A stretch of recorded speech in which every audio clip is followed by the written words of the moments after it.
एक ऋषि हुए हैं, शायद आपने भी नाम सुना हो या ना सुना हो, उशस्ती चाक्रायण। सुना है जी नाम? वो चाक्रायण ऋषि के जो है पौत्र उशस्ती चाक्रायण, उशस्ती नाम। एक बार बड़ी बात है कि उस समय बुभुक्षा का समय आया, यानी कि अकाल पड़ा, और उशस्ती अपनी पत्नी सहित बड़ी ही कष्टों में जीवन व्यतीत कर रहे थे और भोजन की तलाश में इधर उधर व्यवस्था कर रहे थे। ध्यान दे करके सुनेंगे चर्चा को। जीवन के अंदर हमारे कैसी कैसी परेशानी, कैसी कैसी दिक्कतें आती हैं, लेकिन उन परेशानियों को हम कैसे जान के रहते हुए उनसे बाहर निकल सकते हैं, और जो अपने से संबंधित लोग हैं उनको भी हम जो है उन दुखों से छुड़ा सकते हैं। तो उशस्ती चाक्रायण भूख से व्याकुल, आर्थिक स्थिति के तंग हाल चलते हुए इधर उधर भटक रहे थे अपनी पत्नी के साथ में। नगर नगर ग्राम ग्राम जा रहे हैं, तो एक नगर के अंदर उन्होंने प्रवेश किया, और नगर में प्रवेश करते ही उन्होंने देखा कि इस नगर में कुछ लोग जो हैं वो हाथियों को पालने का कार्य करते हैं, यानी कि हाथी पालते हैं। उनकी आजीविका भी हाथी के ही पालने से चलती है। और उस ग्राम में जैसे ही वो घुसे, नगर में घुसे, जाकर के देखा कि यहाँ पर हाथियों को पालने वाले लोग हैं, और हाथियों को पालने वाले लोगों को देखा शायद यहाँ पर कुछ मेरी भूख शांत हो सके, कुछ खाने पीने को मिल सके, कुछ अन्न मिल सके जिससे मेरी भूख शांत हो। क्यों जी, भूखा तो भूखा होता है, भूखे को तो चांद में भी क्या नजर आती है। एक भूखे व्यक्ति से कहा कि भैया ये चांद को देख करके ये क्या है? वो कहने लगे एक रोटी। ये रोटी है? तो इसलिए भूख से व्याकुल व्यक्ति बड़ा परेशान, तो उसने जाकर के देखा कि यहाँ पर मेरी शायद कुछ व्यवस्था हो सकती है। तो अंदर गए और जाकर के देखा तो एक हाथीवान, जो हाथी को पालने वाला होता है उसको क्या कहते हैं? हाथीवान, हाथी का मालिक। तो बैठे कुछ खा रहे थे। जैसे ही समीप गए और समीप जाने के बाद में देखा तो देखा कि वो उबले हुए उड़द खा रहे थे, उबले हुए उड़दों का सेवन कर रहे थे। जाकर के पास में पूछा, हे महाराज, मैं कई दिन से भूखा हूँ, क्या आप मेरी कुछ खाने की व्यवस्था कर सकते हैं? मेरे लिए अन्न की व्यवस्था कर सकते हैं? मैं बड़ा परेशान हूँ और मेरे प्राण लगभग निकलने को है, तो इसलिए मैं आपसे निवेदन करता हूँ कि मेरे खाने पीने की कुछ व्यवस्था हो सकती है क्या? तो कहने लगे कि भ्राता महाराज, मैं जो है ये उड़द खा रहा हूँ और ये मेरे झूठे हो गए हैं, इसलिए मेरे पास यही है और दूसरे उड़द नहीं है, इसलिए आप इनको ग्रहण कीजिएगा। तो उशस्ती महाराज ने वो ले लिए और लेकर के ग्रहण कर लिया। अब थोड़ी देर बाद में क्या होता है, वो झूठे उड़द तो खा लिए, फिर वह हाथीवान कहने लगा, महाराज लीजिए जल भी पी लीजिए। तो हाथीवान को कहने लगे उशस्ती कि जल नहीं पीऊंगा। बोले क्यों नहीं पियोगे? कहने लगे कि तेरा झूठा है, ये तेरा झूठा है, इसलिए इसको ग्रहण नहीं करूंगा। वो कहने लगे बड़े कमाल के हो जी आप तो, मेरे झूठे उड़द तो आपने खा लिए, लेकिन मेरा झूठा जल आपने पीने से मना कर दिया, अस्वीकार कर दिया, ये क्या कारण है? तो देखना, बड़े ही दच्चित होकर के सुनना, बड़े ही ध्यान से। उशस्ती कहने लगे, देखो मैं भूख से व्याकुल, मेरे प्राणांत तो होने वाला लगभग, तो मैंने आपके झूठे उड़द भी खाना स्वीकार कर लिया, क्योंकि मुझे अपनी प्राणों की रक्षा करनी थी। ये आपद धर्म है, ये आपद धर्म है, इसलिए ये मैंने स्वीकार कर लिया और ये झूठे उड़द खा लिए। रही बात जल की, तो जल की कमी नहीं है, जल तो मैं आगे जाकर कहीं और भी पी लूंगा। जल के लिए मेरे ऊपर आपद धर्म नहीं है, जल के लिए मुसीबत नहीं है। जिस चीज के लिए मुसीबत थी उस चीज के लिए आपद धर्म को मैंने निभाते हुए आपके झूठे उड़दों का सेवन कर लिया, इसलिए मैं आपका जल नहीं पीऊंगा, क्योंकि ये मेरी हैबिट नहीं बननी चाहिए। क्यों जी, दुर्योधन को कहा था ना योगेश्वर कृष्ण ने कि दुर्योधन, अन्न जो है दो स्थितियों में ग्रहण किया जाता है। कहा कि एक तो खिलाने वाले की अति श्रद्धा हो, या फिर प्राणांत बिल्कुल होने वाला है तो व्यक्ति को चिष्ट भी खा करके अपने प्राणों की रक्षा करनी चाहिए।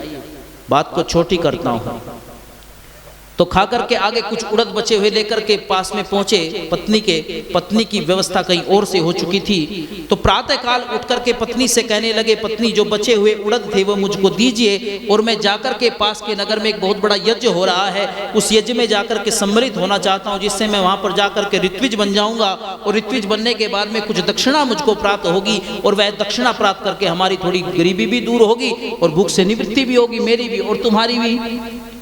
तो पहुंच गए यज्ञ में और जैसे ही यज्ञ में गए, यज्ञ में जाने के बाद में जो सीन देखा वो ये था कि वहां पर जितने भी ऋत्विज थे, ब्रह्मा थे, उद्गाता थे, वो सब के सब पहले ही उनका वर्ण हो चुका था।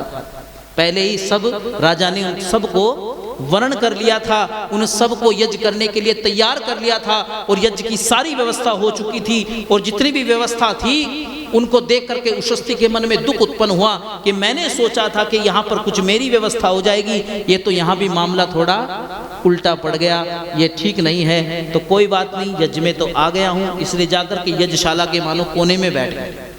यज्ञ थोड़ी ही देर में आरंभ होने वाला था, तो यज्ञशाला के कोने में बैठ गए और धीरे से खिसकते हुए उद्गाता से पूछा। उद्गाता कौन होता है? जो वेद मंत्रों का पाठ करता है, जो सामवेद का विद्वान होता है। उसको पूछा, हे उद्गाता, मैं आपसे एक प्रश्न पूछता हूं, क्या जिन स्तोत्रों का पाठ आप करोगे, इस यज्ञ में आप जिन स्तोत्रों का पाठ करोगे, जिन मंत्रों का पाठ आप करने वाले हो, जिस यज्ञ को करने वाले हो, क्या आप उस अस्तवनीय देव को जानते हो?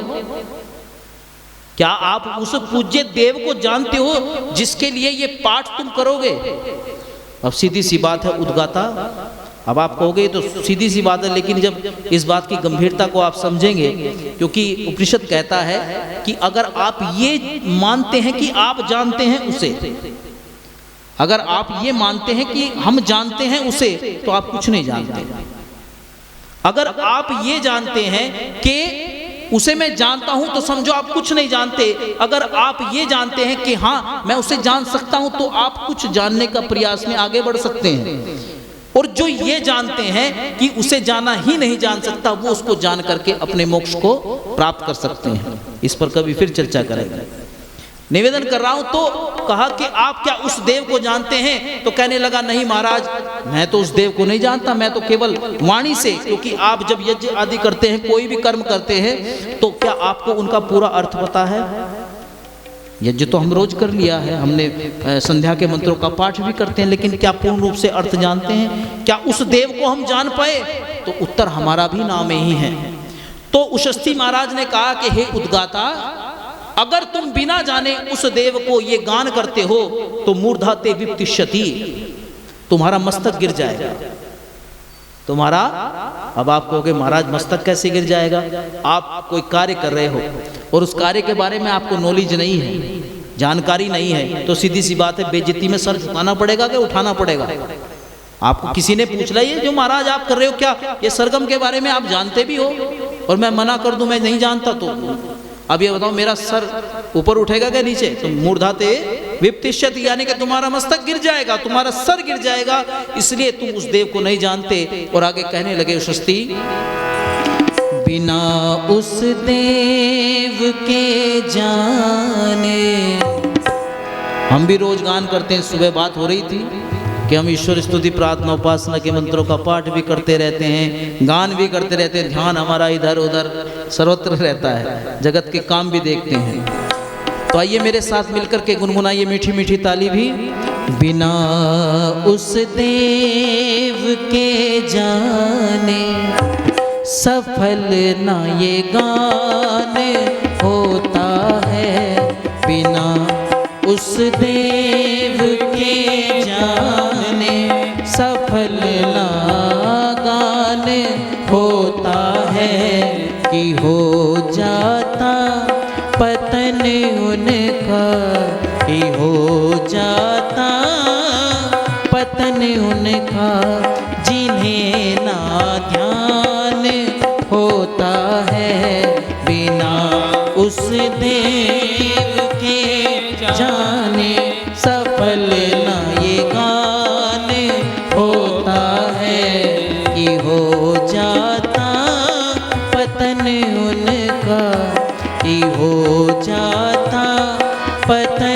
उनका जिन्हें ना ध्यान होता है, बिना उस वेद के जाने सफल ना गान होता है। क्या हम भी तो जीवन में यही केवल मात्र कार्य तो नहीं कर रहे? जरा विचार करना। व्यर्थ इन पाठ मंत्रों का बिना जाने ही करते हो, व्यर्थ इन पाठ मंत्रों का बिना जाने ही करते हो, बिना जाने करते हो कि जब पहचाने तू मानव, कि जब पहचाने तू मानव तभी कल्याण होता है, बिना उस देव के जाने सफल ना ये गान होता है, कि हो जाता पतन उनका, कि हो जाता पतन उनका जिन्हें ना जान होता है, बिना उस वेद के जाने सफल ना गान होता है। कहे गुड़ गुड़ यदि मुख से नहीं मुख मीठा होता है, कहे गुड़ गुड़ यदि मुख से नहीं मुख मीठा होता है, नहीं मुँह मीठा होता है, इसे खाना ही पड़ता है, इसे खाना ही पड़ता है, तभी मिष्ठान होता है, बिना उस देव को जाने सफल ना होता है। कहा कि अगर मुख से गुड़ गुड़ कह दे तो केवल गुड़ गुड़ कहने से क्या मुंह मीठा होता है जी? मैंने एक बच्चे को कहा कि बेटा इधर आओ, कहने लगे बताओ पंडित जी। मैंने कहा मुख से कहो रसगुल्ले रसगुल्ले रसगुल्ले, तो उसने 2 मिनट तक कहा। मैंने कहा तुम्हारा मुंह मीठा हुआ? कहने का नहीं पंडित जी, मुंह और फीका और हो गया। मीठा तो नहीं हुआ लेकिन फीका जरूर हो गया, टेस्ट खराब हो गया। तो इसलिए गुड़ गुड़ या मीठे जितने भी पदार्थ का नाम लो तो क्या मुंह मीठा होगा? केवल वाणी मात्र से कहने से, क्योंकि उसका जब तक रसास्वादन हम नहीं करेंगे, जब तक प्रयोग नहीं करेंगे, उसको खाएंगे नहीं, तो वो टेस्ट आने वाला नहीं है, वो स्वाद आने वाला नहीं है। यही बात है आगे चल करके कही, केवल जीव्या से है गाया नहीं है दे उतारा है, केवल जीव्या से है गाया नहीं है दे उतारा है, नहीं दे उतारा है, जो है दे धार लेता है, जो है दे धार लेता है, वही विद्वान होता है, बिना उस देव के जाने सफल ना गान होता है। कि हो जाता पतन उनका, कि हो जाता पतन उनका, जिन्हें ना ध्यान होता है, उस वेद के जाने सफल ना गान होता है। अविद्या में पड़े रह कर क्यों जीवन व्यर्थ खोते हो, अविद्या में पड़े रह कर क्यों जीवन व्यर्थ खोते हो, क्यों जीवन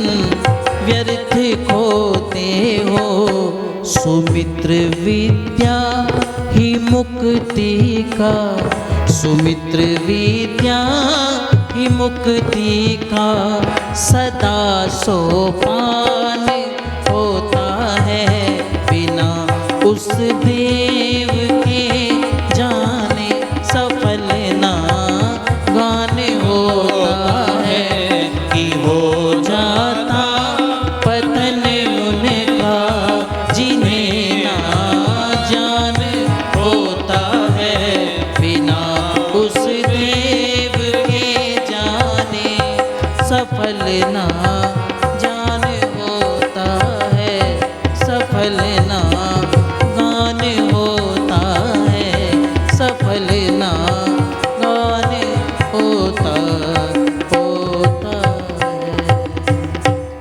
तो बिना उस देव के जाने सफल ना ये गान होता है। चाहे कितनी भी ऊंचे लाउड स्पीकर लगा करके आप आवाज़ दे लीजिए, कितने भी बड़े माइक पर आप बोल लीजिए, कितना भी जोर से आवाज़ लगा लीजिए और कितनी भी देर तक आप अखंड पाठ भी कर लीजिए, अगर आप उनका अर्थ, उनका तत्व नहीं जानते और जिसके लिए करते हैं उसको नहीं जान पाए तो ये सब बोलना व्यर्थ हो जाता है।